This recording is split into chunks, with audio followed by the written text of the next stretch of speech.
اذان کی ابتدا کب اور کیسے ہوئی، آئیے اس کے بارے میں سنتے ہیں۔ مسجد نبوی شریف کی تعمیر تو مکمل ہو گئی، مگر لوگوں کو نمازوں کے وقت جمع کرنے کا کوئی ذریعہ نہیں تھا جس سے نماز باجماعت کا انتظام ہوتا۔ اس سلسلے میں حضور نبی کریم صلی اللہ علیہ وآلہ وسلم نے صحابہ کرام رضوان اللہ تعالی علیہم اجمعین کو جمع کیا اور ان سے مشورہ فرمایا۔ میٹنگ ہوئی، بعض صحابہ نے یوں مشورہ دیا کہ نمازوں کے وقت آگ جلائی جائے اور لوگوں کو اس طرح مسجد کی طرف بلایا جائے۔ بعض لوگوں نے یہ مشورہ دیا کہ جب نماز کا وقت ہو تو ناقوس بجایا جائے، مگر حضور صلی اللہ علیہ وآلہ وسلم نے غیر مسلموں کے ان طریقوں کو پسند نہیں فرمایا۔ حضرت عمر رضی اللہ تعالی عنہ آپ نے یہ تجویز پیش کی کہ ہر نماز کے وقت کسی آدمی کو بھیج دیا جائے جو پوری مسلم آبادی میں نماز کا اعلان کر دے اور لوگوں کو بتا دے کہ اب نماز کا وقت ہو چکا ہے، سارے لوگ مسجد میں تشریف لے آئیں۔ میرے کریم آقا صلی اللہ علیہ وآلہ وسلم نے اس رائے کو پسند فرمایا اور حضرت بلال رضی اللہ تعالی عنہ کو حکم دیا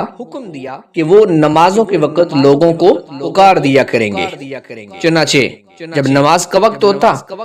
تو حضرت بلال رضی اللہ تعالی عنہ آپ جاتے اور یوں اعلان فرماتے کہ الصلاۃ جامعہ، الصلاۃ جامعہ، کہ نماز کا وقت ہو چکا ہے،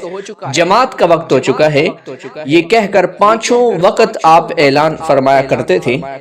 اسی دوران جب یہی طریقہ کار چل رہا تھا، ایک بڑے پیارے صحابی ہے میرے نبی کریم صلی اللہ علیہ وسلم کے، جن کا نام ہے حضرت عبداللہ بن زید انصاری رضی اللہ تعالی عنہ۔ آپ اپنے گھر میں رات کو سو رہے ہیں، آپ نے خواب دیکھا کہ کوئی بڑی خوبصورت چہرے والا آتا ہے اور وہ کھڑا ہو کے اذان شرعی کے الفاظ پڑھ رہا ہے۔ اللہ اکبر اللہ اکبر اللہ اکبر اللہ اکبر اشہد ان لا الہ الا اللہ اشہد ان لا الہ الا اللہ۔ اس طرح وہ مکمل اذان پڑھ رہا ہے۔ آپ جب صبح بیدار ہوئے تو آپ رضی اللہ تعالی عنہ نے نبی کریم صلی اللہ علیہ وسلم کی بارگاہ میں حاضری دی اور آپ کا آ کر اپنا خواب سنایا۔ میرے حضور صلی اللہ علیہ وسلم نے اس خواب کو قبول فرما لیا۔ کچھ دیر بعد حضرت عمر رضی اللہ تعالی عنہ آپ بھی حضور نبی کریم صلی اللہ علیہ وسلم کی بارگاہ میں حاضر ہوئے اور آپ نے بھی یہی بات بیان کی کہ یا رسول اللہ صلی اللہ علیہ وسلم، میں نے بھی خواب میں یوں دیکھا ہے کہ جس میں کوئی بندہ اذان پڑھ رہا ہے۔ اور پھر اس کے بعد دیگر صحابہ بھی وہاں پہ حاضر ہوئے۔ میرے آقا صلی اللہ تعالی علیہ وسلم نے اس خواب کو اللہ کی طرف سے سمجھ کر قبول فرمایا اور حضرت عبداللہ بن زید رضی اللہ تعالی عنہ کو حکم دیا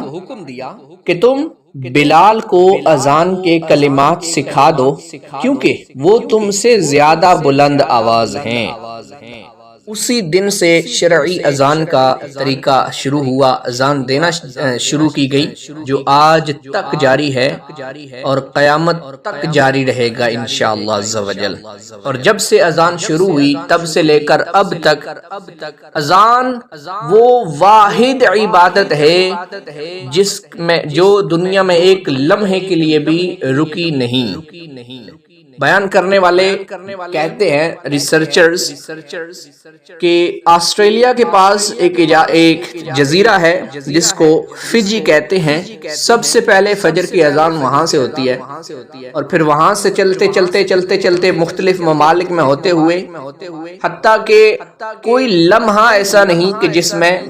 دنیا کے اندر اذان نہ دی جا رہی ہو۔ یہ وہ اللہ پاک کی رحمت ہے جو امت مسلم مسلمہ کے حصے میں آئی۔ حضرات مہاجرین جو تھے وہ جب مکہ سے مدینہ آئے تو چونکہ انتہائی بے سر و سامانی کی حالت میں، وہ بالکل خالی ہاتھ اور اپنے اہل و عیال کو بھی چھوڑ کر مدینہ آئے تھے، اس لیے وہ پردیس میں مفلسی کے ساتھ وحشت اور بیگانگی اور اپنے اہل و عیال کی جدائی کا صدمہ محسوس کرتے رہتے تھے۔ اس میں شک تو نہیں ہے کہ انصار نے ان مہاجرین کی مہمان نوازی اور دل جوئی میں کوئی کسر نہیں اٹھا رکھی، لیکن مہاجرین دیر تک دوسروں کے سہارے زندگی بسر کرنا پسند نہیں کرتے تھے، کیونکہ وہ لوگ ہمیشہ سے اپنے دست و بازو کی کمائی کھانے کے عادی تھے۔ اس لیے ضرورت تھی کہ مہاجرین کی پریشانی کو دور کرنے اور ان کے لیے مستقل ذریعہ معاش مہیا کرنے کے اسباب پیدا کیے جائے اور ان کے لیے کوئی انتظام کیا جائے۔ میرے آقا، میرے پیارے میٹھے نبی صلی اللہ تعالی علیہ وسلم نے آپ نے خیال فرمایا کہ انصار و مہاجرین میں رشتہ اخوت قائم کر کے ان کو بھائی بھائی بنا دیا جائے، تاکہ مہاجرین کے دلوں میں جو تنہائی اور بے کسی کا احساس ہے وہ دور ہو جائے، اور ایک دوسرے کے مددگار بن جانے سے مہاجرین کے ذریعے ان کا معاش کا جو مسئلہ ہے وہ بھی حل ہو جائے گا۔ چنانچہ میرے پاک نبی صلی اللہ علیہ وسلم نے مسجد نبوی کی تعمیر مکمل ہونے کے بعد ایک دن حضرت انس بن مالک رضی اللہ تعالی عنہ کے مکان میں مدینے کے اندر تمام صحابہ مہاجرین اور انصار کو جمع فرمایا۔ اس وقت جو مہاجرین تھے ان کی تعداد ایک روایت کے مطابق 45 یعنی 45 تھی، اور ایک روایت کے مطابق 50 یعنی 50 لوگ تھے۔ میرے آقا صلی اللہ علیہ وسلم نے انصار کو مخاطب فرمایا اور آپ نے فرمایا کہ یہ مہاجرین یہ تمہارے بھائی ہیں، اور پھر مہاجرین اور انصار میں سے دو بندوں کو بلایا اور فرمایا کہ تم دونوں آپس میں بھائی بھائی ہو۔ میرے آقا صلی اللہ علیہ وسلم کے ارشاد فرماتے ہی یہ رشتہ اخوت بالکل حقیقی بھائی جیسا رشتہ بن گیا۔ انصار نے مہاجرین کو ساتھ لے جا کر اپنے گھر کی ایک ایک چیز سامنے لا کر رکھ دی اور کہہ دیا کہ اب آپ ہمارے بھائی ہیں، اس لیے ان سب سامانوں میں آدھا آپ کا ہے اور آدھا ہمارا حصہ ہے۔ اللہ اکبر کبیرہ، حد ہو گئی۔ حضرت سعد بن ربیع انصاری جو کہ حضرت عبد الرحمن بن عوف مہاجر کے بھائی قرار پائے تھے، انہوں نے کیا کیا، ان کی 2 بیویاں تھیں، انہوں نے حضرت سعد بن ربیع انصاری نے حضرت عبد الرحمن بن عوف رضی اللہ تعالی عنہ سے کہا کہ میری ایک بیوی جسے آپ پسند کر لیں گے میں اس کو طلاق دے دوں گا اور آپ اس سے نکاح کر لیں۔ اللہ اکبر کبیرہ۔ اس میں شک نہیں کہ انصار کا یہ جو ایثار تھا یہ ایسا بے مثال شاہکار ہے کہ اقوام عالم میں اس کی مثال مشکل سے ہی ملے گی۔ مگر مہاجرین نے کیا طرز عمل اختیار کیا، یہ بھی ایک بڑا تاریخی کارنامہ ہے اور قابل تقلید ہے۔ حضرت سعد بن انصاری ربیع انصاری رضی اللہ تعالیٰ عنہ کی جو یہ مخلصانہ پیشکش تھی کہ آپ میری 2 بیویوں میں سے ایک بیوی کو پسند کریں میں طلاق دے دوں گا اور آپ اس سے نکاح کر لیں، حضرت عبد الرحمن بن عوف نے شکریہ کے ساتھ یہ کہا کہ اللہ تعالیٰ یہ سارا مال و متاع اور اہل و عیال آپ کو مبارک فرمائے، بس مجھے اتنا کر دیں کہ مجھے بازار کا راستہ بتا دیں۔ حضرت سعد بن ربیع انصاری نے آپ کو بازار کا راستہ سمجھا دیا۔ حضرت عبد الرحمن بن عوف مدینہ کے مشہور بازار قینقاع آپ وہاں پہ گئے اور کچھ گھی کچھ پنیر خریدا اور پھر شام تک اس کو بیچتے رہے۔ اسی طرح آپ روزانہ صبح بازار جاتے رہے اور اسی طرح آپ اپنی محنت اور مزدوری کرتے رہے۔ اللہ کے فضل سے تھوڑے ہی عرصے میں آپ کافی مالدار ہو گئے اور ان کے پاس اتنا سرمایہ جمع ہو گیا کہ انہوں نے شادی بھی کر لی اور اپنا الگ سے گھر بھی بسا لیا۔ جب یہ بارگاہ رسالت میں حاضر ہوئے تو میرے نبی کریم صلی اللہ علیہ وسلم نے آپ سے پوچھا کہ تم نے جو شادی کی ہے تو بیوی کو کتنا حق مہر دیا ہے؟ عرض کی یا رسول اللہ صلی اللہ علیہ وسلم میں نے اپنی بیوی کو 5 درہم کے برابر سونا دیا ہے۔ ارشاد فرمایا کہ اللہ تعالیٰ تمہیں برکت عطا فرمائے، تم دعوت ولیمہ بھی کرو اگرچہ ایک ہی بکری ہو۔ اور اسی طرح رفتہ رفتہ حضرت عبد الرحمن بن عوف رضی اللہ تعالیٰ عنہ آپ کی تجارت میں اتنی خیر و برکت اور اتنی ترقی ہوئی کہ خود ان کا قول ہے، کہتے ہیں کہ میں اگر مٹی کو چھو دیتا ہوں نا تو وہ سونا بن جاتی ہے۔ اور ایک روایت میں یوں بھی آتا ہے کہ ان کا سامان تجارت 700 اونٹوں پر لد کر آتا تھا۔ جس دن مدینہ میں ان کا تجارتی سامان پہنچتا تو تمام شہر میں دھوم مچ جاتی تھی۔ حضرت عبد الرحمن بن عوف رضی اللہ تعالیٰ عنہ کی طرح اب جو دوسرے مہاجرین تھے انہوں نے بھی اپنی اپنی دکانیں کھول لی۔ حضرت ابو بکر صدیق رضی اللہ تعالیٰ عنہ کپڑے کی تجارت کرتے تھے، اسی طرح حضرت عثمان غنی رضی اللہ تعالیٰ عنہ قینقاع کے بازار میں جا کر کھجوروں کی تجارت کرنے لگے۔ حضرت عمر رضی اللہ تعالیٰ عنہ بھی تجارت میں مشغول ہو گئے اور دوسرے مہاجرین نے بھی چھوٹی بڑی تجارت شروع کر دی۔ مہاجرین کے لیے انصار کا گھر یہ مستقل مہمان خانہ تھا، مگر مہاجرین جو تھے وہ زیادہ دنوں تک انصار پر بوجھ نہیں بنے، اپنی محنت کی، اپنی مزدوری کی، بزنس کیے، تجارت کی اور بے پناہ کوششوں سے بہت جلد وہ سارے مہاجرین جو تھے وہ اپنے اپنے پاؤں پہ کھڑے ہو گئے اور سب لوگ اپنے اپنے گھروں کو بسانے میں کامیاب ہو گئے۔ آپ اندازہ لگائیں کہ میرے نبی کریم صلی اللہ علیہ وسلم کے صحابہ جب وہ مکہ سے مدینے آئے تو ان کے پاس کچھ بھی نہ تھا سوائے ایمان کے، دولت کے، ظاہری مال و متاع ان کے پاس نہیں تھا، لیکن انہوں نے باوجود اس کے کہ ان کے پاس ظاہری مال اور ظاہری پیسہ نہیں تھا پھر بھی جا کے بازاروں میں محنت کی، مزدوری کی اور پھر اپنے بزنس شروع کیے، چھوٹے چھوٹے بزنس، چھوٹے چھوٹے پوائنٹس لگائے، دکانیں کھولیں اور پھر اللہ پاک نے بزنس میں، تجارت میں اتنی برکتیں عطا فرمائی کہ کچھ ہی عرصے میں، کچھ ہی مہینوں اور سالوں میں وہی لوگ جو خالی ہاتھ آئے تھے اب وہ دوسروں کو دینے والے بن گئے۔ مشہور مورخ اسلام حضرت علامہ ابن عبد البر رحمۃ اللہ تعالی علیہ آپ کا قول ہے کہ یہ جو عقد مواخات ہے یعنی بھائی چارے کا جو معاہدہ تھا یہ انصار و مہاجرین کے درمیان ہوا، اس کے علاوہ ایک خاص عقد مواخات مہاجرین کے درمیان بھی ہوا جس میں حضور صلی اللہ علیہ وسلم نے ایک مہاجر کو دوسرے مہاجر کا بھائی بنا دیا۔ حضرت ابو بکر صدیق اور حضرت عمر رضی اللہ تعالیٰ عنہ ان دونوں کو آپس میں بھائی بنا دیا۔ حضرت طلحہ اور حضرت زبیر رضی اللہ تعالیٰ عنہما کو آپس میں بھائی بنا دیا۔ حضرت عثمان غنی اور حضرت عبد الرحمن بن عوف رضی اللہ تعالیٰ عنہما کے درمیان بھی بھائی چارہ قائم کیا۔ اب حضرت علی رضی اللہ تعالیٰ عنہ آپ بچ گئے تھے۔ آپ نے دربار رسالت میں عرض کی یا رسول اللہ صلی اللہ علیہ وسلم آپ نے اپنے صحابہ کو ایک دوسرے کا بھائی بنا دیا ہے لیکن مجھے آپ نے کسی کا بھائی نہیں بنایا، آخر میرا بھائی کون ہے؟ میرے نبی کریم رؤوف رحیم صلی اللہ علیہ وآلہ وسلم نے فرمایا انت اخی فی الدنیا والآخرہ، یعنی دنیا اور آخرت میں تمہارا بھائی ہوں، تم میرے بھائی ہو۔ اللہ اکبر کبیرہ۔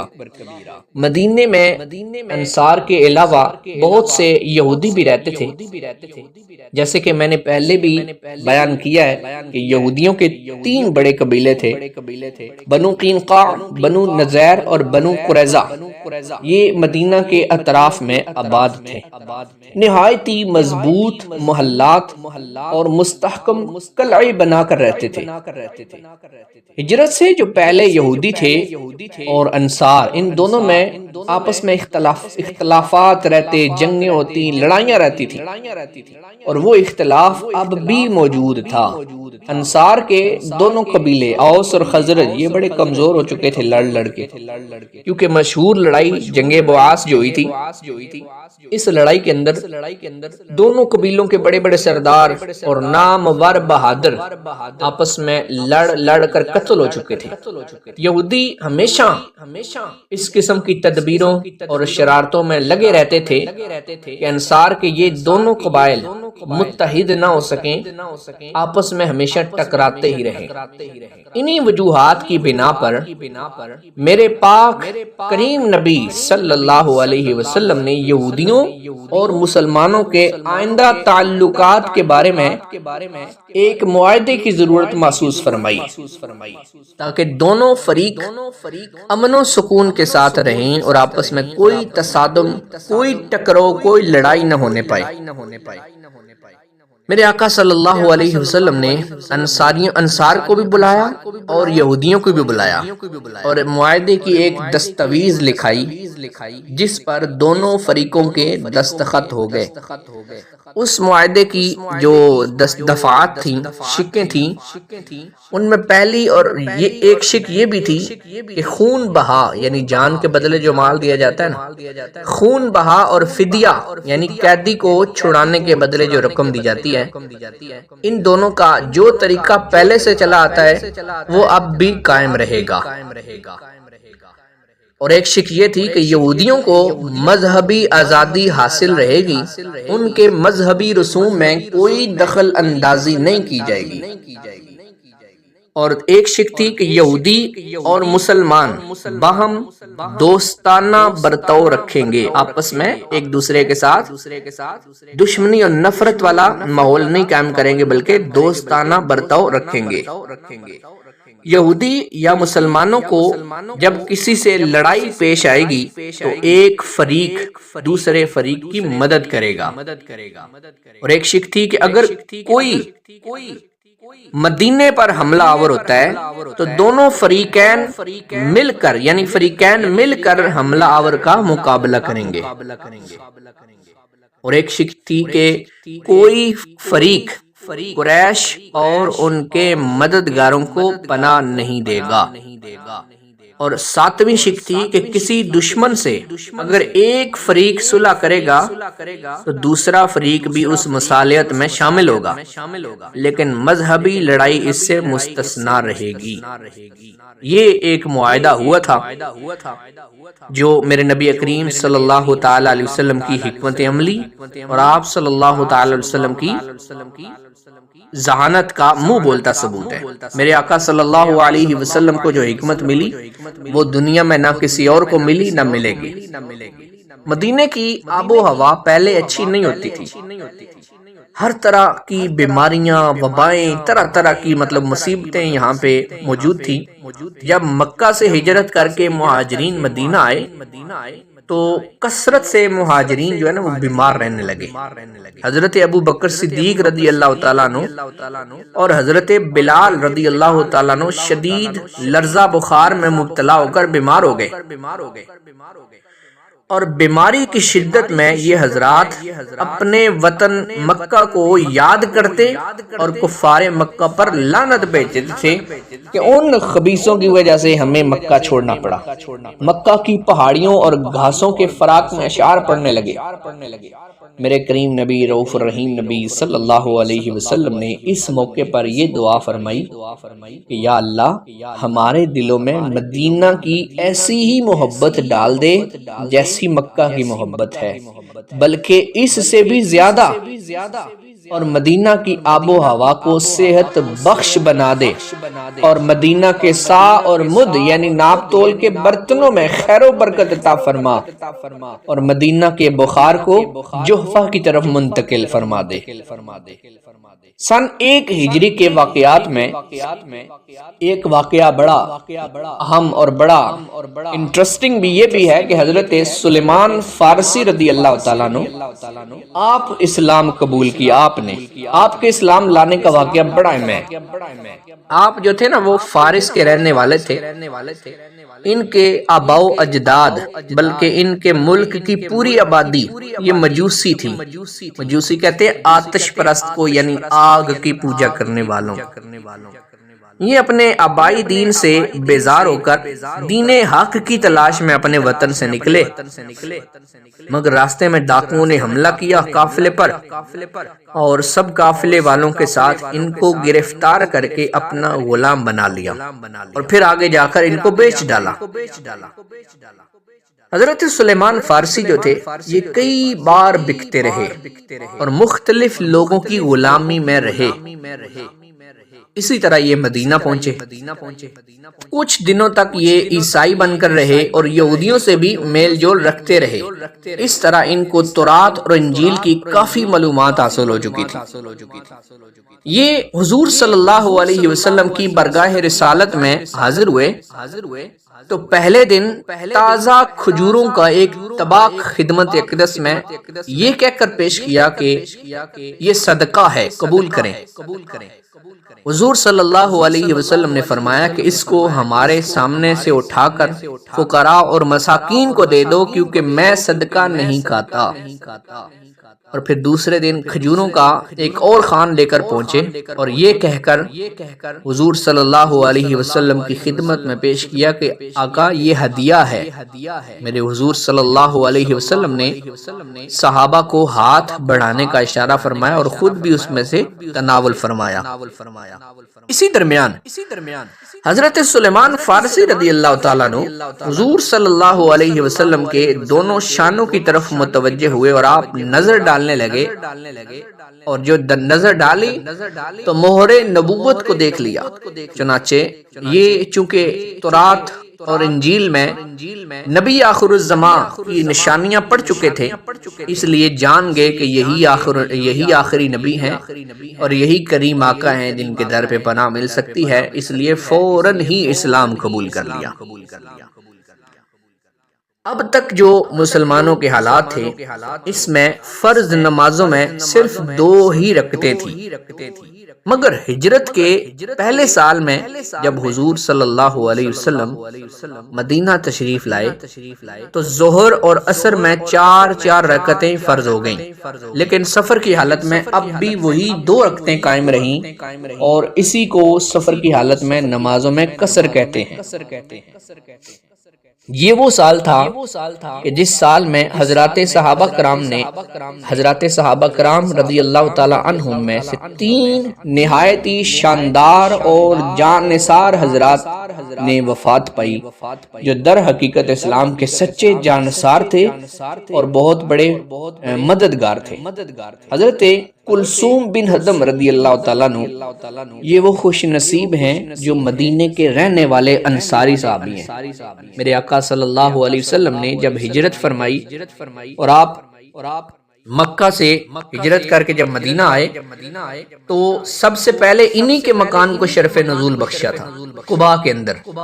بڑے بڑے مہاجرین صحابہ بھی انہی کے مکان میں ٹھہرے تھے۔ انہوں نے دونوں عالم کے میزبان کو اپنے گھر میں مہمان بنا کر ایسی میزبانی اور مہمان نوازی کی کہ قیامت تک تاریخ رسالت کے صفحات پر ان کا نام نامی ستاروں کی طرح چمکتا رہے گا۔ حضرت برا بن معرور انصاری رضی اللہ تعالی عنہ یہ وہ شخص ہیں کہ بیعت عقبہ ثانیہ میں سب سے پہلے جو شخصیت جس صحابی نے حضور صلی اللہ علیہ وسلم کے ہاتھ مبارک پر بیعت کی وہ یہی حضرت برا بن معرور انصاری رضی اللہ تعالی عنہ ہیں، اور یہ اپنے قبیلہ خزرج کے جو نقیب تھے ان میں سے ایک نقیب بھی ہے۔ حضرت اسعد بن زرارہ انصاری رضی اللہ تعالی عنہ یہ تیسرے صحابی ہیں جنہوں نے اس سال وفات پائی۔ یہ بیعت عقبہ اولا اور بیعت عقبہ ثانیہ یہ دونوں بیعتوں میں شامل رہے ماشاءاللہ۔ یہ وہ پہلے شخص ہیں جنہوں نے مدینے میں جا کر اسلام کا ڈنکا بجایا اور ہر گھر میں اسلام کا پیغام بھی پہنچایا۔ یہ تین معززین صحابہ نے جب وفات پائی تو منافقین اور یہودیوں نے بڑی خوشیاں منائیں اور معاذ اللہ حضور صلی اللہ علیہ وسلم کو تانا دینا شروع کر دیا کہ اگر یہ پیغمبر ہوتے تو اللہ تعالیٰ ان کو یہ صدمات کیوں پہنچاتا۔ خدا کی شان کے ٹھیک اسی زمانے میں کفار کے دو بہت ہی بڑے سردار بھی مر کر مردار ہو گئے۔ ایک تھا عاص بن وائل سہمی جو حضرت عمر بن العاص صحابی رضی اللہ تعالیٰ عنہ جو فاتح مصر بھی ہیں، یہ ان کا باپ تھا۔ اور دوسرا بدبخت تھا ولید بن مغیرہ، یہ حضرت خالد بن ولید سیف اللہ صحابی جو ہیں رضی اللہ تعالیٰ عنہ، یہ ان کا باپ تھا۔ یہ دونوں مردار ہو گئے۔ روایت میں آتا ہے کہ ولید بن مغیرہ جب یہ مرنے لگا تو بہت زیادہ بے چین تھا، تڑپ رہا تھا اور اس کی روح نہیں نکل رہی تھی، بے قرار ہو کر رونے لگا اور فریادیں کرنے لگا۔ تو ابو جہل نے پوچھا کہ چچا آخر آپ کی اس بے قراری اور گریہ زاری کی وجہ کیا ہے؟ تو ولید بن مغیرہ بولا کہ میرے بھتیجے، میں اس لیے اتنی بے قراری سے رو رہا ہوں کہ مجھے اب یہ ڈر ہے کہ میرے بعد مکہ میں محمد صلی اللہ علیہ وسلم کا دین پھیل جائے گا۔ یہ سن کر ابو سفیان نے تسلی دی کہ چچا آپ ہرگز اس کا غم نہ کریں، میں ضامن ہوتا ہوں کہ دین اسلام کو مکہ میں نہیں پھیلنے دوں گا۔ چنانچہ ابو سفیان جو تھے وہ اپنے اس وعدے پر قائم رہے یہاں تک کہ مکہ فتح ہو گیا، اور مکہ فتح ہونے تک وہ برابر اسلام کے خلاف جنگ کرتے رہے۔ مگر فتح مکہ کے دن ابو سفیان نے بھی اسلام قبول کر لیا اور پھر ایسے صادق الاسلام صحابی بن گئے کہ اسلام کی نصرت اور حمایت کے لیے زندگی بھر جہاد کرتے رہے، اور انہی جہادوں میں کفار کے تیروں سے ان عظیم صحابی کی حضرت سیدنا ابو سفیان رضی اللہ تعالی عنہ آپ کی آنکھیں زخمی ہو گئیں اور روشنی جاتی رہی۔ یہی وہ حضرت ابو سفیان رضی اللہ تعالی عنہ ہیں کہ جن کے بیٹے حضرت سیدنا امیر معاویہ رضی اللہ تعالی عنہ ہیں۔ اچھا، یہ سال 1 ہجری کا تھا، 1 ہجری کا تھا۔ حضرت عبداللہ بن زبیر رضی اللہ تعالیٰ عنہ آپ کی ولادت بھی اسی سال میں ہوئی۔ ہجرت کے بعد یعنی جب سے مکہ سے مسلمان ہجرت کر کے مدینے آئے تھے،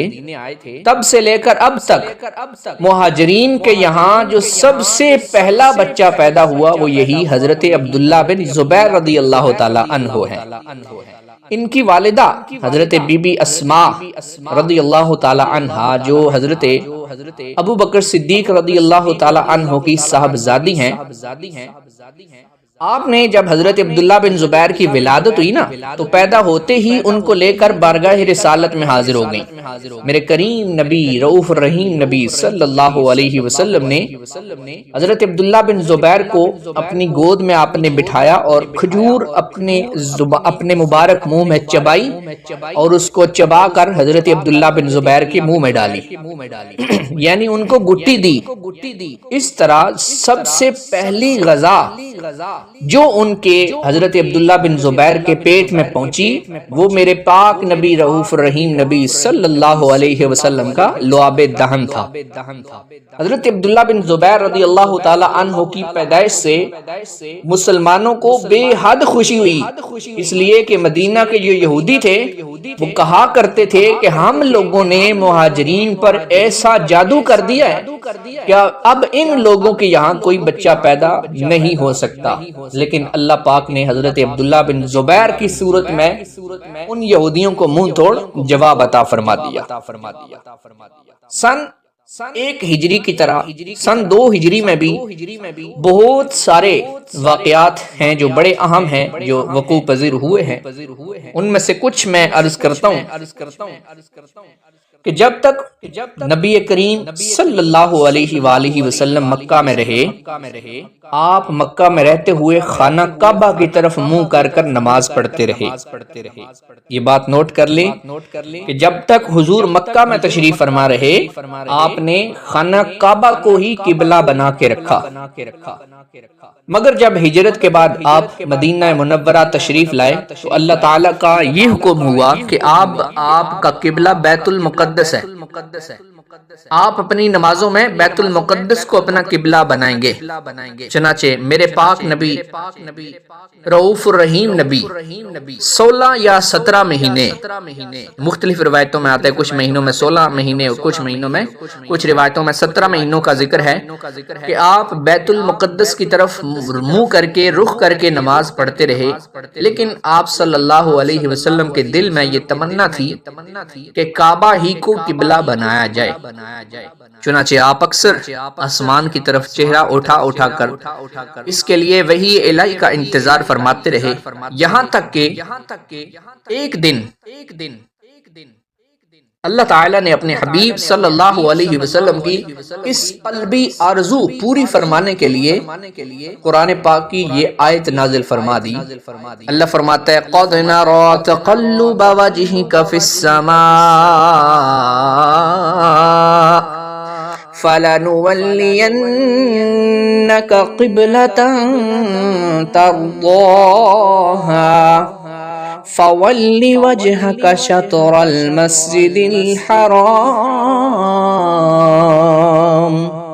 کہ ہم دیکھ رہے ہیں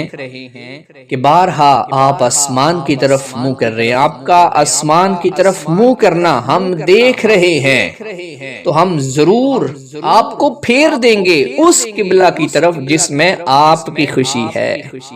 تو ابھی آپ اب پھیر دیجئے اپنا چہرہ مسجد حرام کی طرف۔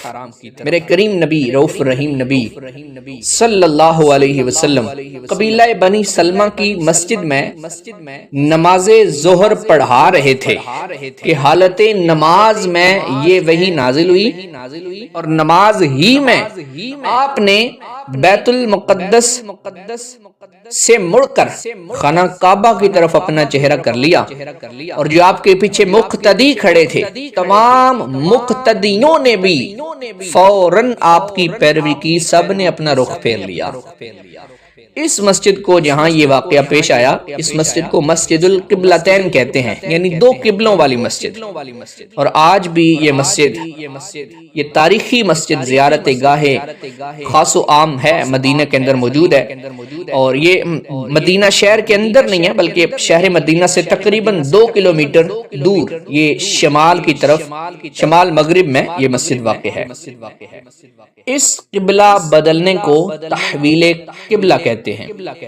اچھا، تحویل قبلہ سے یہودیوں کو بڑی تکلیف ہوئی۔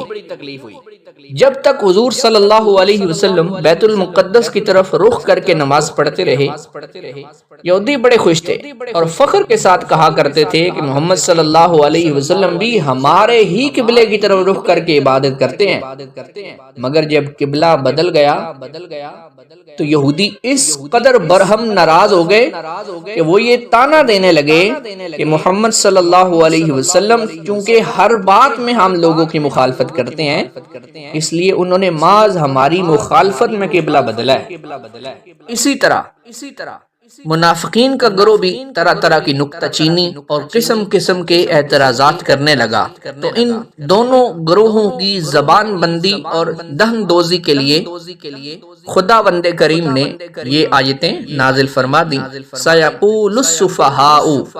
مِنَ النَّاسِ مَا وَلَّاهُمْ عَنْ قِبْلَتِهِمُ الَّتِي كَانُوا عَلَيْهَا قُلْ لِلَّهِ الْمَشْرِقُ وَالْمَغْرِبُ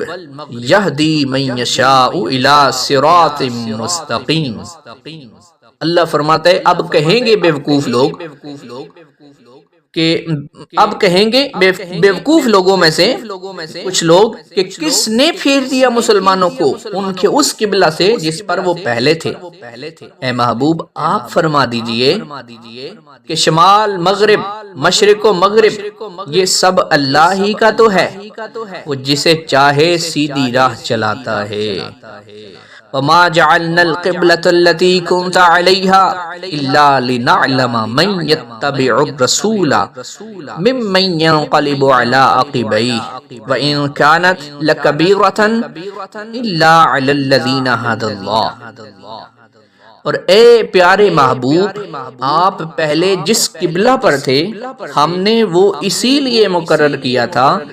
کہ دیکھیں کون رسول کی پیروی کرتا ہے اور کون الٹے پاؤں پھر جاتا ہے۔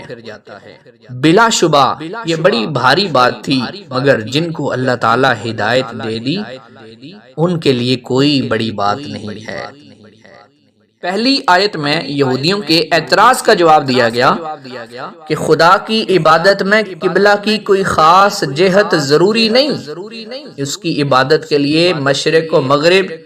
شمال جنوب سب جہتیں برابر ہیں۔ اللہ تعالیٰ جس جہت کو چاہے اپنے بندوں کے لیے قبلہ مقرر فرما دے، لہٰذا اس پر کسی کو اعتراض کرنے کا تو حق ہی کوئی نہیں ہے۔ دوسری آیت میں منافقین کی زبان بندی کر دی گئی کہ جو تحویل قبلہ کی طرف ہر طرف یہ پراپگنڈا کرنے میں لگے ہوئے تھے کہ پیغمبر اسلام تو اپنے دین کے بارے میں خود ہی متردد ہیں، کبھی بیت المقدس کو قبلہ بناتے ہیں، کبھی کعبہ کو قبلہ بنا دیتے ہیں۔ اب آیت کے اندر تحویل قبلہ کی حکمت بتائی گئی کہ منافقین جو محض نمائشی مسلمان بن کر نمازیں پڑھا کرتے تھے وہ قبلے کے بدلتے ہی بدل گئے اور اسلام سے منحرف ہو گئے۔ اس طرح ظاہر ہو گیا کہ کون صادق الایمان ہے اور کون منافق ہے، کون رسول اللہ صلی اللہ علیہ وسلم کی پیروی کرنے والا ہے اور کون دین سے پھر جانے والا ہے۔ اب تک حضور صلی اللہ علیہ وسلم کو خدا کی طرف سے صرف یہ حکم تھا کہ دلائل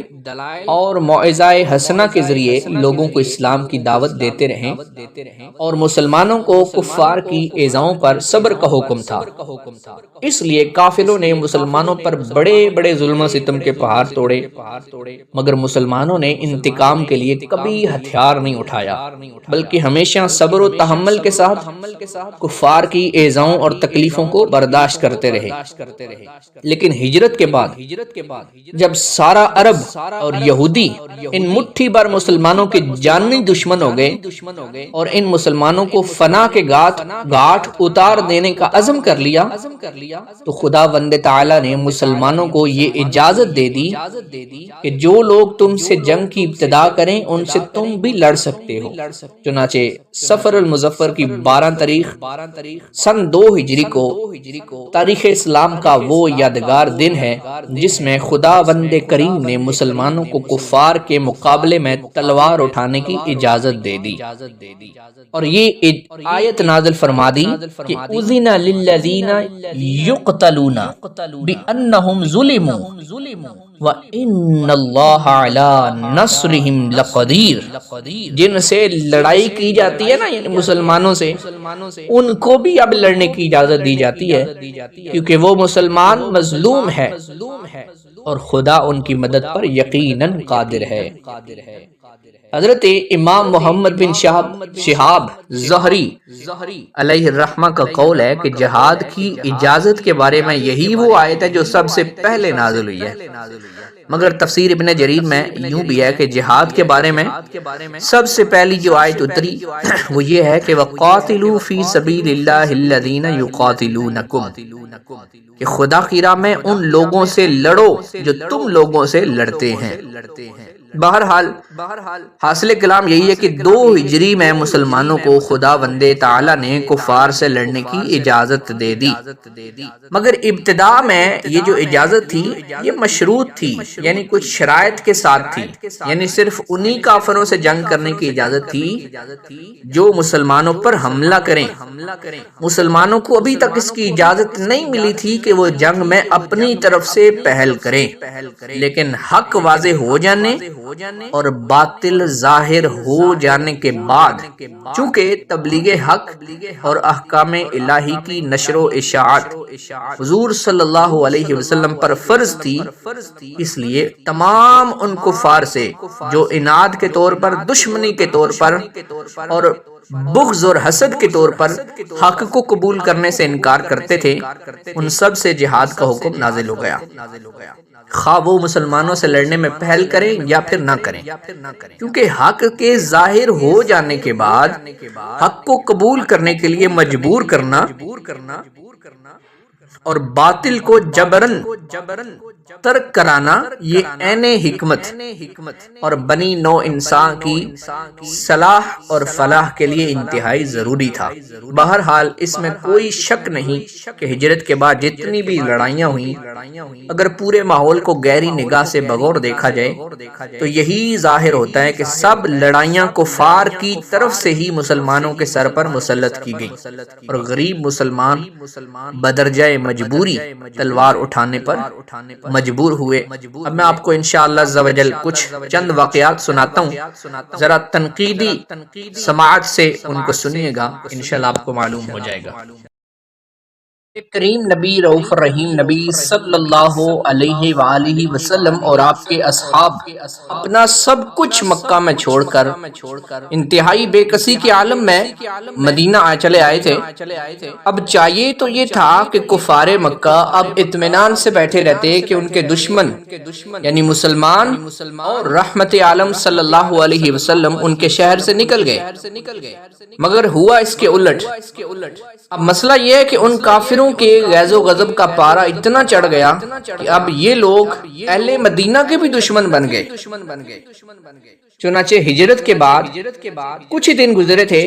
کہ کفار مکہ نے رئیس انصار یعنی عبداللہ بن ابی کے پاس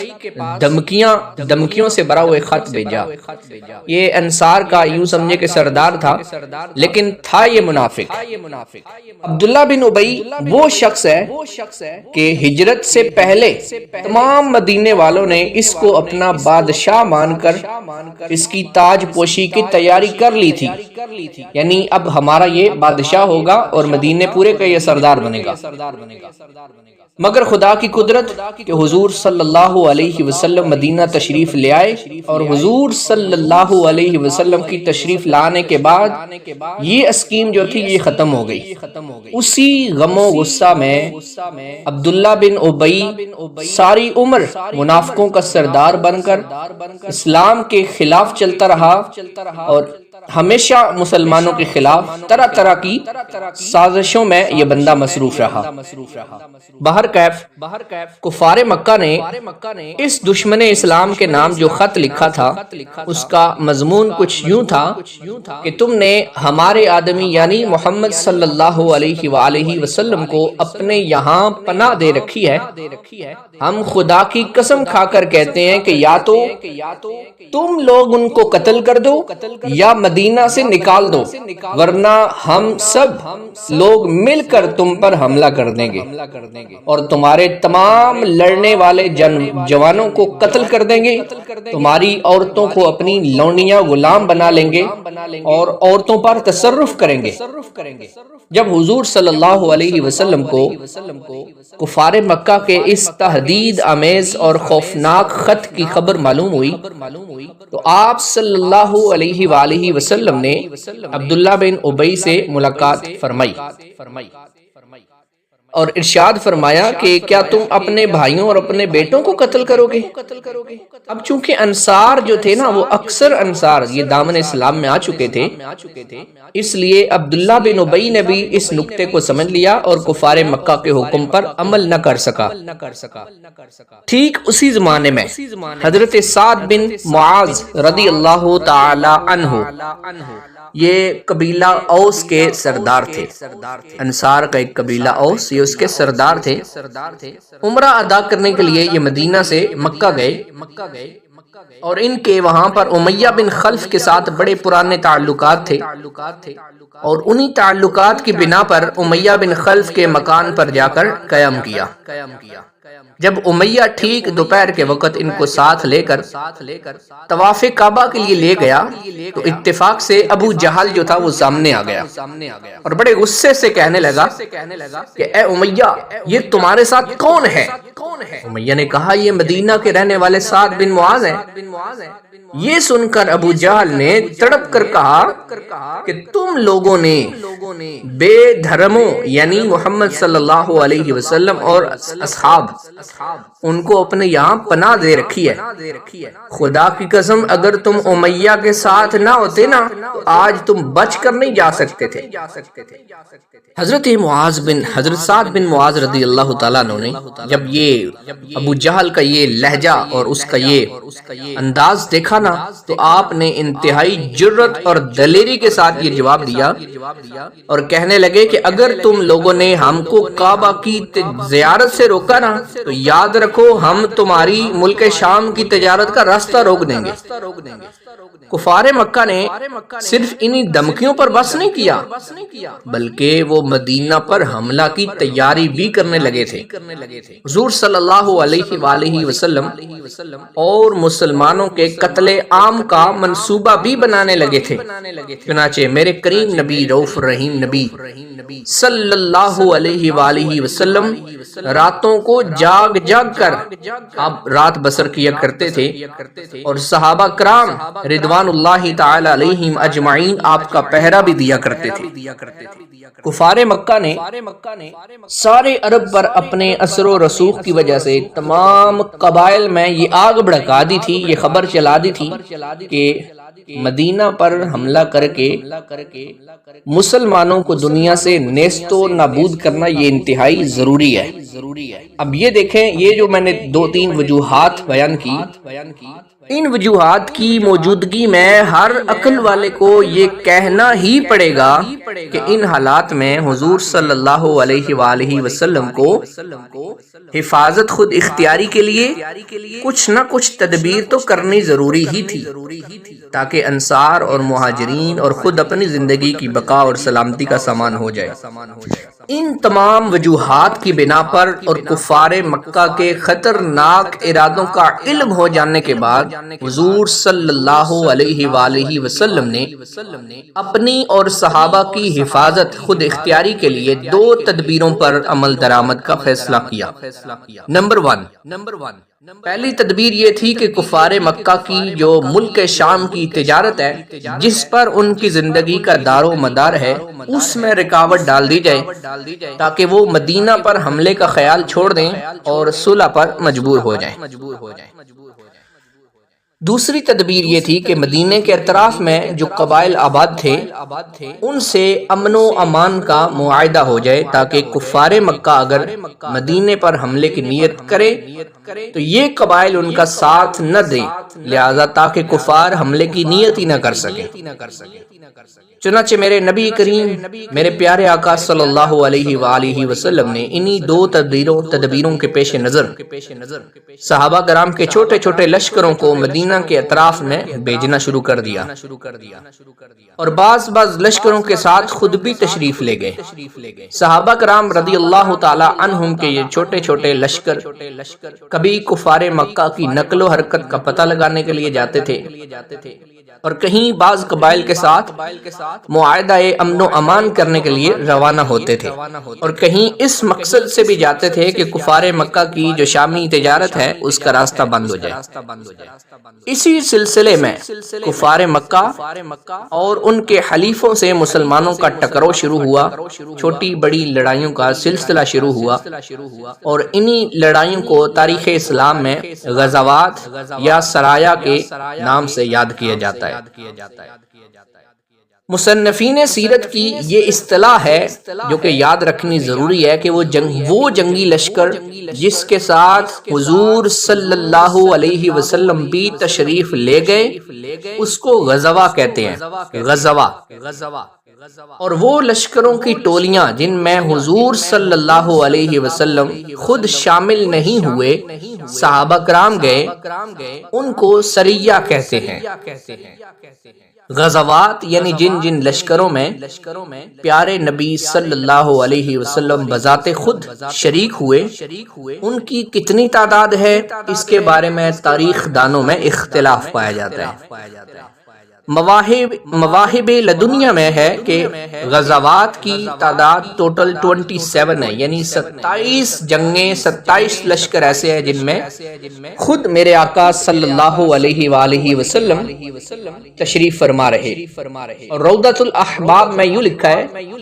کہ غزوات کی تعداد ایک قول کی بنا پر 21 یعنی 21 ہے،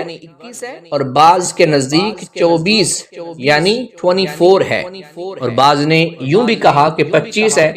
بعض نے 26 بھی لکھی، یعنی کہ یہ مختلف اقوال مختلف تاریخ دانوں کے اعتبار سے پائے جاتے ہیں۔ مگر حضرت امام بخاری رحمت اللہ تعالی علیہ نے حضرت زید بن ارقم صحابی رضی اللہ تعالی عنہ سے جو روایت نقل کی ہے اس میں غزوات کی کل تعداد 19 بتائی گئی ہے، 19۔ ان میں سے جن 9 غزوات میں جنگ بھی ہوئی ہے وہ کچھ یوں ہیں، ان کا نام میں بیان کرتا ہوں۔ ایک جنگ بدر ہے، جنگ احد ہے، جنگ احزاب ہے، جنگ بنو قریظہ ہے، جنگ بنو المستلق ہے، جنگ خیبر ہے، فتح مکہ ہے، جنگ حنین ہے اور جنگ طائف ہے۔ یہ 9 غزوات ایسے ہیں جن میں جنگ ہوئی ہے، اور باقی جو اس کے علاوہ غزوات ہیں ان میں جنگ کی نوبت نہیں آئی، پہلے ہی معاملات ختم ہو گئے۔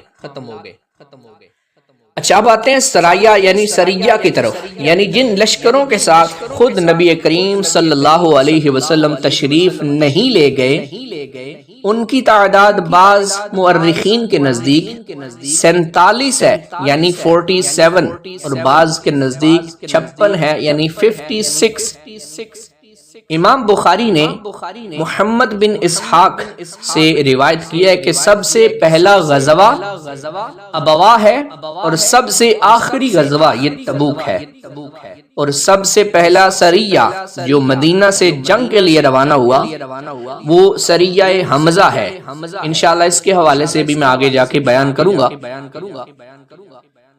ہجرت کے بعد کا تقریباً سارا زمانہ اگر دیکھا جائے نا تو غزوات اور سرایہ کے اہتمام اور انتظام میں گزرا ہے، اس لیے کہ اگر غزوات کی کم سے کم تعداد جو روایت میں آئی ہے نا یعنی 19 اور سرایہ کی کم سے کم تعداد جو روایتوں میں موجود ہے یعنی 47 شمار کر لی جائے تو 9 سالوں میں حضور صلی اللہ علیہ وسلم کو چھوٹی بڑی 66 لڑائیوں کا سامنا کرنا پڑا، 66 جنگیں لڑنی پڑی۔ لہذا غزوات اور سرایہ کا عنوان یہ حضور صلی اللہ علیہ وسلم کی سیرت مقدسہ کا بہت ہی عظیم الشان حصہ ہے۔ بحمدہ تعالی ان تمام غزوات اور سرایہ اور ان کے وجوہات اور اسباب کا پورا حال اسلامی تاریخوں میں محفوظ اور مذکور ہے، مگر یہ اتنا لمبا چوڑا مضمون ہے کہ اگر میں اس کو سارے کا سارا بیان کروں تو پھر اپنے مضامین کو سمیٹنے سے بالکل قاصر ہو جاؤں گا۔ لیکن بڑی مشکل یہ ہے کہ اگر ہم ان مضامین کو بالکل ہی چھوڑ دیں تو پھر یقیناً سیرت رسول کا مضمون بالکل ہی ناقص اور نامکمل رہ جائے گا۔ اسی لیے مختصر طور پر میں چند مشہور غزوات اور سرایہ کا یہاں ذکر کر دینا ضروری سمجھتا ہوں تاکہ سیرت مقدسہ کا یہ اہم باب بھی آپ سامعین کے سامنے آ جائے۔ سب سے پہلا سریہ حمزہ، یہ کیا کون سا سریہ تھا؟ آئیے اس کے بارے میں سنتے ہیں۔ میرے پاک نبی رؤوف الرحیم نبی صلی اللہ علیہ وآلہ وسلم نے ہجرت کے بعد جب جہاد کی آیت نازل ہو گئی تو سب سے پہلا جو ایک چھوٹا سا لشکر کفار کے مقابلے کے لیے روانہ فرمایا اس کا نام سریہ حمزہ ہے۔ حضور صلی اللہ علیہ وآلہ وسلم نے اپنے چچا حضرت حمزہ بن عبد المطلب رضی اللہ تعالی عنہ کو ایک سفید جھنڈا عطا فرمایا، اور اس جھنڈے کے نیچے صرف 30 مہاجرین کو ایک کفار کے ایک لشکر کے مقابلے کے لیے بھیجا، جن کی تعداد 300 تھی۔ اندازہ لگائیں، مہاجرین 30 تھے اور جو مقابلے میں کافر تھے ان کی تعداد 300 تھی، یعنی 300۔ مسلمانوں کا جو یہ لشکر تھا، ان کے سردار اور سپہ سالار وہ حضرت سیدنا حمزہ رضی اللہ تعالی عنہ ہیں، اور جو کافروں کا وہ لشکر تھا ان کا سپہ سالار ابو جہل تھا۔ حضرت حمزہ رضی اللہ تعالی عنہ سیف البحر تک پہنچے، دونوں طرف جنگ کے لیے صف بندی بھی ہو گئی، لیکن ایک شخص مجدہ بن عمر یہ دونوں فریقوں کا حلیف تھا، یعنی ادھر والے کافروں کا بھی یہ جاننے والا تھا، مسلمانوں سے بھی اس کے تعلقات تھے۔ یہ جلدی سے درمیان میں آ گیا اور لڑائی کو رکوا دیا۔ اسی سال 60 یا 80 مہاجرین کے ساتھ حضور صلی اللہ علیہ وسلم نے حضرت عبیدہ بن الحارث رضی اللہ تعالیٰ عنہ کو سفید جھنڈے کے ساتھ امیر بنا کر رابغ کی طرف روانہ فرمایا۔ اس سریہ کے علمبردار حضرت مستہ بن اثاثہ تھے۔ جب یہ لشکر سنیہ مرہ کے مقام پر پہنچا تو ابو سفیان اور ابو جہل کے لڑکے اکرمہ کی کمان میں 200 کفار قریش جمع تھے۔ دونوں لشکروں کا سامنا بھی ہوا۔ حضرت سعد بن ابی وقاص نے کفار پر تیر پھینکا۔ یہ سب سے پہلا تیر تھا جو مسلمانوں کی طرف سے کفار مکہ پر چلایا گیا تھا۔ حضرت سعد بن ابی وقاص رضی اللہ تعالی عنہ نے کل 8 تیر پھینکے تھے، اور ہر تیر نشانے پر جا کے بیٹھا۔ کفار ان 8 تیروں کی مار سے گھبرا کر فرار ہو گئے اور وہاں سے بھاگ گئے، اس لیے اس سریہ میں بھی کوئی جنگ نہیں ہوئی۔ اسی سال ذوالقعدہ کے مہینے میں حضرت سعد بن ابی وقاص رضی اللہ تعالی عنہ کو 20 سواروں کے ساتھ حضور صلی اللہ علیہ وسلم نے اس مقصد سے بھیجا تاکہ یہ لوگ کفار قریش کے ایک لشکر کا راستہ روکیں۔ اس سریہ کا جھنڈا بھی سفید رنگ کا تھا۔ حضرت مقداد بن اسود رضی اللہ تعالی عنہ اس لشکر کے علمبردار تھے۔ یہ لشکر راتوں رات سفر کرتے ہوئے جب 5ویں دن مقام خرار پہ پہنچا تو پتہ چلا کہ مکہ کے کفار ایک دن پہلے ہی فرار ہو چکے ہیں، اس لیے اس سریے میں بھی کسی تصادم کی نوبت نہیں آئی۔ ایک اور غزوہ ہے جس غزوے کا نام ہے غزوہ ابوا۔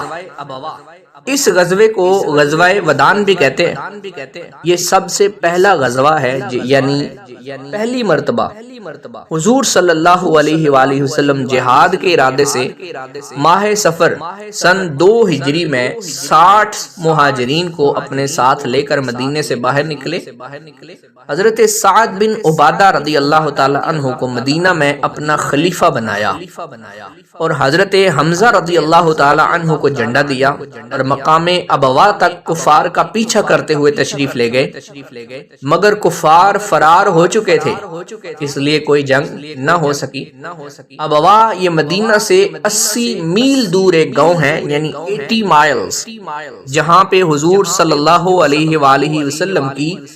والدہ ماجدہ حضرت سیدہ آمنہ رضی اللہ تعالی عنہا کا مزار بھی ہے۔ یہاں پر حضور صلی اللہ علیہ وسلم چند دن ٹھہرے اور قبیلہ بنو دمرہ کے سردار مخشہ بن عمر اس سے امداد باہمی کا ایک تحریری معاہدہ بھی کیا اور پھر مدینہ واپس تشریف لائے۔ اس غزوے میں 15 دن حضور صلی اللہ علیہ وسلم مدینہ سے باہر رہے۔ اگلا غزوہ جو ہجرت کے 13ویں مہینے میں ہوا سن 2 ہجری میں مدینہ میں حضرت سعد بن معاذ رضی اللہ تعالی عنہ کو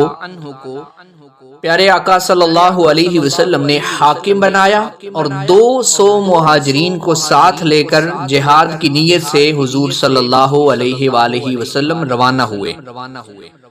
اس غزوہ کا جھنڈا بھی سفید ہی تھا اور علم بردار حضرت سیدنا سعد بن ابی وقاص رضی اللہ تعالی عنہ تھے۔ اس غزوہ کا مقصد کفار مکہ کے ایک تجارتی قافلے کا راستہ روکنا تھا۔ اس قافلہ کا سالار امیہ بن خلف تھا اور اس قافلے میں 100 قریشی کفار تھے اور 2500 اونٹ تھے۔ میرے آقا صلی اللہ تعالی علیہ وسلم اس قافلہ کی تلاش میں مقام بوات تک تشریف لے گئے، مگر کفار قریش کا کہیں بھی سامنا نہ ہوا، اس لیے حضور صلی اللہ علیہ وسلم بغیر کسی جنگ کے مدینہ واپس تشریف لے آئے۔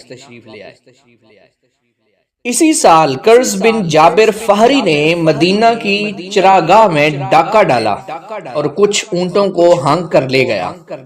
میرے پیارے نبی صلی اللہ علیہ وسلم نے حضرت زید بن حارثہ رضی اللہ تعالی عنہ کو مدینہ میں اپنا خلیفہ بنا کر اور حضرت علی رضی اللہ تعالی عنہ کو علمبردار بنا کر صحابہ کی ایک جماعت کے ساتھ وادی صفوان تک اس ڈاکو کا تعاقب کیا، مگر وہ اس قدر تیزی سے بھاگا کہ ہاتھ نہیں آیا اور میرے آقا صلی اللہ علیہ وسلم وادی صفوان سے واپس مدینہ تشریف لے آئے۔ وادی صفوان یہ بدر کے قریب ہے، اس لیے بعض مورخین نے اس غزوہ کو غزوہ بدر اولا کہا ہے۔ یہ یاد رکھنا چاہیے کہ غزوہ صفوان اور غزوہ بدر اولا یہ دونوں ایک ہی غزوہ کے دو نام ہیں۔ اسی دوسری ہجری میں کفار قریش کا ایک قافلہ مال تجارت لے کر مکہ سے شام جا رہا تھا۔ حضور صلی اللہ علیہ وآلہ وسلم 150 یا 200 مہاجرین صحابہ کو ساتھ لے کر اس قافلے کا راستہ روکنے کے لیے مقام ذی العشیرہ تک تشریف لے گئے جو ینبع کی بندرگاہ کے قریب ہے، مگر یہاں پہنچ کر معلوم ہوا کہ قافلہ بہت آگے بڑھ گیا ہے، اس لیے کوئی ٹکرو نہیں ہوا۔ مگر یہی قافلہ جب شام سے واپس لوٹا، حضور صلی اللہ علیہ وسلم اس کی مزاحمت کے لیے نکلے، تب جنگ بدر کا معرکہ پیش آیا، جس کو انشاءاللہ میں آگے تفصیل سے ذکر کروں گا۔ یہی سن 2 ہجری کا تھا، رجب کا مہینہ تھا۔ حضور صلی اللہ علیہ وسلم نے حضرت عبداللہ بن جحش رضی اللہ تعالی عنہ کو امیر لشکر بنا کر ان کی ماتحتی میں 8 یا 12 مہاجرین کا ایک جتھا روانہ فرمایا۔ 2 آدمی ایک اونٹ پر سوار تھے۔ حضور صلی اللہ علیہ وسلم نے حضرت عبداللہ رضی اللہ تعالی عنہ کو لفافہ میں ایک مہر بند خط دیا اور فرمایا کہ 2 دن سفر کرنے کے بعد اس لفافہ کو کھول کر پڑھنا اور اس میں جو ہدایات لکھی ہوئی ہیں ان پر عمل کرنا۔ 2 دن مسلسل سفر کرنے کے بعد حضرت عبداللہ رضی اللہ تعالی عنہ رکے اور آپ نے وہ خط نکالا اور اس کو کھول کر پڑھا۔ اس میں یہ لکھا ہوا تھا کہ تم طائف اور مکہ کے درمیان مقام نخلا میں ٹھہر کر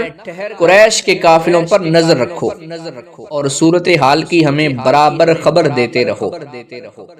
اب یہ بڑا ہی خطرناک کام تھا، کیونکہ دشمنوں کے عین مرکز میں قیام کر کے جاسوسی کرنا گویا موت کے منہ میں جانا تھا۔ مگر یہ سب صحابہ، یہ جانسار صحابہ تھے، یہ بے دھڑک مقام نخلا میں پہنچ گئے۔ عجیب اتفاق کہ رجب کی آخری تاریخ کو یہ لوگ نخلا میں پہنچے۔ اسی دن کفار قریش کا ایک تجارتی قافلہ آیا جس میں عمر بن الحضرمی اور عبداللہ بن مغیرہ کے 2 لڑکے عثمان و نوفل اور اسی طرح حکیم بن کسان بھی اس قافلے کے ساتھ تھے، اور اونٹوں پر کھجور اور دوسرا مال تجارت لدا ہوا تھا۔ امیر سریہ حضرت عبداللہ رضی اللہ تعالی عنہ نے اپنے ساتھیوں سے فرمایا کہ اگر ہم ان قافلے والوں کو چھوڑ دیں تو یہ لوگ مکہ پہنچ جائیں گے اور پھر وہاں پہ ہم لوگوں کی یہاں موجودگی سے مکہ والوں کو باخبر کر دیں گے اور ہم لوگوں کو قتل کروا دیں گے یا پھر گرفتار کروا دیں گے۔ اگر ہم ان لوگوں سے جنگ کریں تو آج رجب کی آخری تاریخ ہے، لہذا شہر حرام میں جنگ کرنے کا گناہ بھی ہم پہ لازم آیا۔ آخر کار جب سب وہ صحابہ جو تھے انہوں نے مشورہ کیا تو یہی رائے قرار پائی کہ ان لوگوں سے جنگ کر کے اپنی جان کے خطرے کو دفع کر دے۔ چنانچہ حضرت واقد بن عبداللہ رضی اللہ تعالی عنہ نے ایک ایسا تیر تاک کر مارا کہ وہ عمر بن الحضرمی کو لگا اور وہ اسی تیر سے قتل ہو گیا۔ عثمان اور حکم کو ان لوگوں نے گرفتار کر لیا اور جو نوفل تھا وہ بھاگ گیا۔ عبداللہ بن جحش رضی اللہ تعالیٰ عنہ اونٹوں پر جو سامان لدا ہوا تھا وہ بھی اور اونٹ بھی سارے مال و اسباب کو مال غنیمت بنا کر مدینہ لوٹائے اور حضور صلی اللہ علیہ وسلم کی خدمت میں اس مال غنیمت کا 5واں حصہ بھی پیش کیا۔ اب جو لوگ قتل ہوئے تھے یا گرفتار ہوئے تھے وہ بہت ہی معزز خاندان کے لوگ تھے۔ عمر بن الحضرمی کا جو قتل ہوا تھا یہ عبداللہ حضرمی کا بیٹا تھا۔ عمر یہ وہ پہلا کافر ہے جو مسلمانوں کے ہاتھ سے مارا گیا۔ جو لوگ گرفتار ہوئے یعنی عثمان و حکم، ان میں عثمان تو مغیرہ کا پوتا تھا جو قریش کا ایک بہت بڑا رئیس شمار کیا جاتا تھا، اور حکم بن قسام یہ حشان بن المغیرہ آزاد کردہ غلام تھا، حشام کا غلام تھا۔ اس بنا پر اس واقعے نے تمام کفار قریش کو غیظ و غضب میں آگ بگولا بنا دیا اور خون کا بدلہ خون لینے کا نعرہ مکہ کے ہر کوچو بازار میں گونجنے لگا۔ در حقیقت جنگ بدر کا مارکہ اسی واقعہ کا رد عمل ہے۔ چنانچہ حضرت عروہ بن زبیر رضی اللہ تعالی عنہ کا بیان ہے کہ جنگ بدر اور تمام لڑائیاں جو کفار قریش سے ہوئیں ان سب کا بنیادی سبب یہ عمر بن الحضرمی کا قتل ہے، جس کو حضرت واقد بن عبداللہ رضی اللہ تعالی عنہ نے تیر مار کر قتل کر دیا تھا۔ بدر یہ مدینہ منورہ سے تقریباً 80 میل کے فاصلے پر ایک گاؤں کا نام ہے جہاں زمانہ جاہلیت میں سالانہ میلہ لگتا تھا۔ یہاں ایک کنواں بھی تھا جس کے مالک کا نام بدر تھا اور اسی کے نام پر اس جگہ کا نام بدر رکھ دیا گیا۔ اسی مقام پر جنگ بدر کا وہ عظیم معرکہ ہوا جس میں کفار قریش اور مسلمانوں کے درمیان سخت خون ریزی ہوئی اور مسلمانوں کو وہ عظیم الشان فتح مبین نصیب ہوئی کہ جس کے بعد اسلام کی عزت اور اقبال کا پرچم اتنا سربلند ہو گیا کہ کفار قریش کی عظمت اور شوکت بالکل ہی خاک میں مل گئی۔ اللہ تعالیٰ نے جنگ بدر کے دن کا نام یوم الفرقان رکھا۔ قرآن پاک کی سورہ انفال میں تفصیل کے ساتھ اور دوسری صورتوں میں بھی اجمالاً بار بار اس جنگ بدر اس معرکہ کا ذکر فرمایا ہے، اور اس جنگ میں مسلمانوں کو فتح مبین کے بارے میں احسان جتاتے ہوئے اللہ رب العزت نے قرآن پاک میں ارشاد فرمایا وَلَقَدْ نَصْرَكُمُ اللَّهُ بِبَدْرٍ وَأَنْتُمْ أَذِلَّةٌ فَاتَّقُوا اللَّهَ لَعَلَّكُمْ تَشْكُرُونَ، اور یقیناً خدا عز و جل نے تم لوگوں کی مدد فرمائی بدر میں جبکہ تم لوگ کمزور اور بے سر و سامان تھے، تو تم لوگ اللہ سے ڈرتے رہو تاکہ تم لوگ شکر گزار ہو جاؤ۔ جنگ بدر کا اصلی سبب تو جیسا کہ میں بیان کر چکا ہوں کہ عمر بن الحضرمی کے قتل سے کفار قریش میں پھیلا ہوا زبردست اشتعال تھا،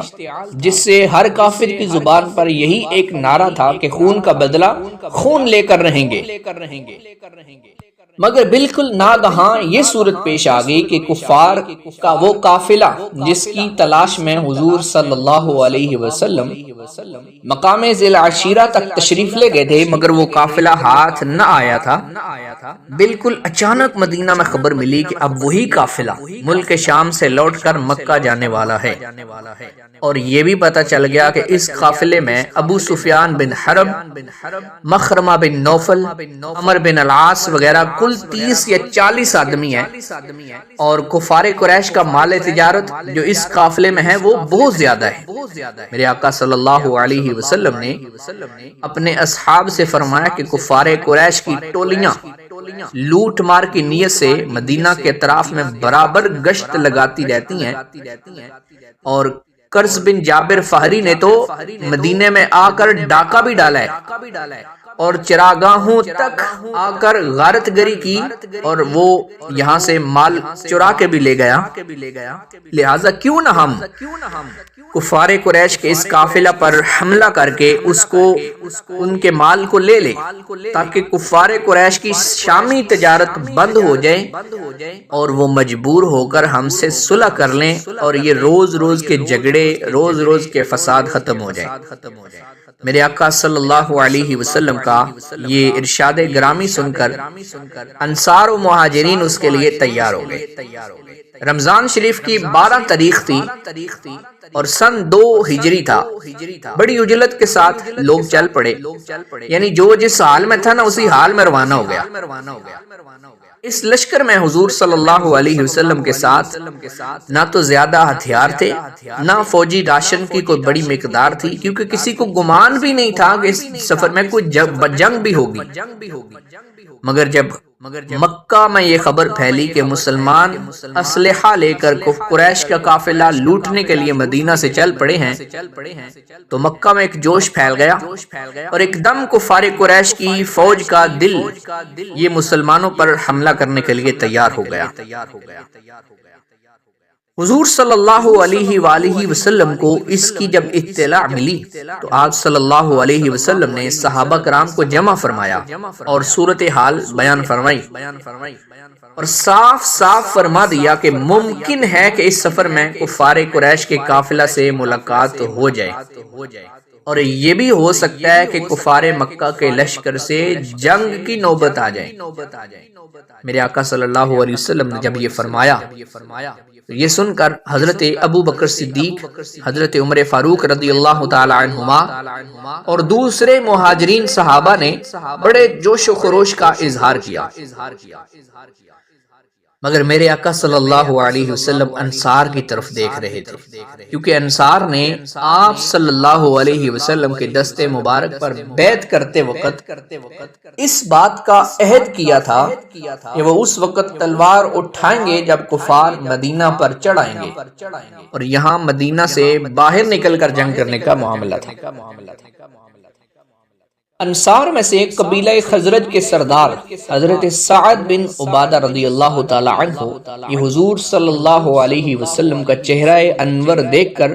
بول اٹھے، عرض کرنے لگے، یا رسول اللہ صلی اللہ علیہ وسلم، کیا آپ کا اشارہ ہماری طرف ہے؟ خدا کی قسم ہم وہ جانثار ہیں کہ اگر آپ کا حکم ہو تو ہم سمندر میں کود پڑیں گے۔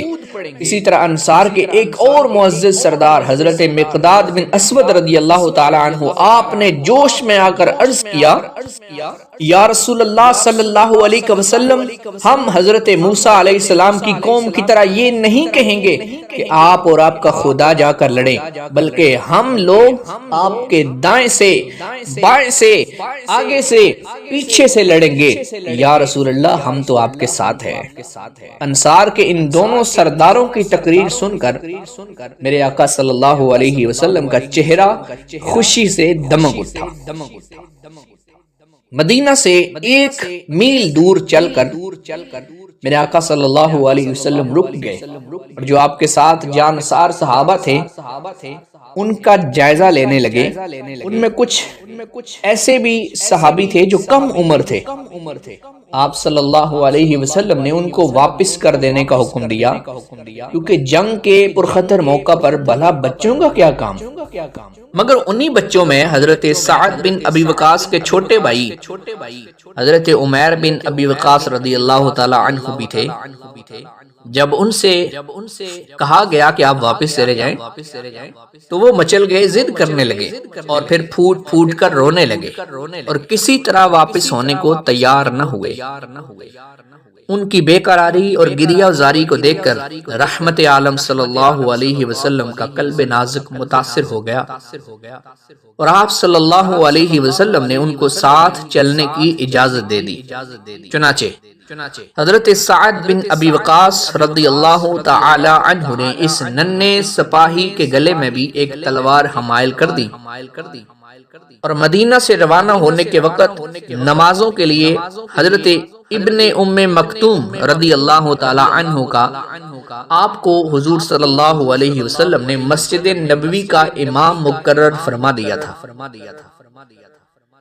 مگر جب آپ مقام روحہ میں پہنچے تو منافقین اور یہودیوں کی طرف سے کچھ خطرہ محسوس فرمایا، اس لیے آپ صلی اللہ علیہ وسلم نے حضرت ابو لبابہ بن عبد المنذر رضی اللہ تعالی عنہ کو مدینہ کا حاکم مقرر فرما کر ان کو مدینہ واپس جانے کا حکم دیا اور حضرت عاصم بن عدی رضی اللہ تعالی عنہ کو مدینہ کے چڑھائی والے گاؤں پر نگرانی کرنے کا حکم صادر فرما دیا۔